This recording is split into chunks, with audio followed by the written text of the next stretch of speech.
এক গাধা বাঘের সাথে তর্ক করছে। বাঘ বলছে ঘাসের রং সবুজ, আর গাধা বলছে না, ঘাসের রং নীল। তখন গাধা বলল, আরে ভাই, তর্ক না বাড়িয়ে চলো, আমরা দুইজনে বনের রাজা সিংহের কাছে এর সমাধান চাইবো। সে আমাদেরকে বলে দিবে তুমি সঠিক না আমি সঠিক। বাঘ বলল, চলো যাই। তারা দুইজনে বনের রাজা সিংহের সামনে এসে দাঁড়ালো। বাঘ কিছু বলার আগেই গাধা চেঁচিয়ে চেঁচিয়ে বলে উঠল, মহারাজ, আপনি একটু বলেন তো ঘাসের রং সবুজ না নীল? আমি বলছি ঘাসের রং নীল, আর বাঘ বলে ঘাসের রং সবুজ। আপনি একটু ফয়সালা করে দেন তো।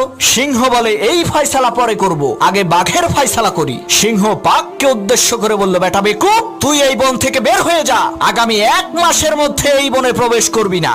বাঘ বলল, মহারাজ, আমার কোন অপরাধের কারণে আপনি আমাকে এত বড় শাস্তি দিচ্ছেন? তখন সিংহ বলল, বেটা, তুই হইলি শক্তিশালী আর বুদ্ধিমান প্রাণী, তোর গর্জন শুনলেই তো গাধার লুজ মোশন শুরু হয়ে যাবে। তুই কেন এই অশিক্ষিত মূর্খ গাধার সাথে তর্ক করে সময় নষ্ট করতে গেলি?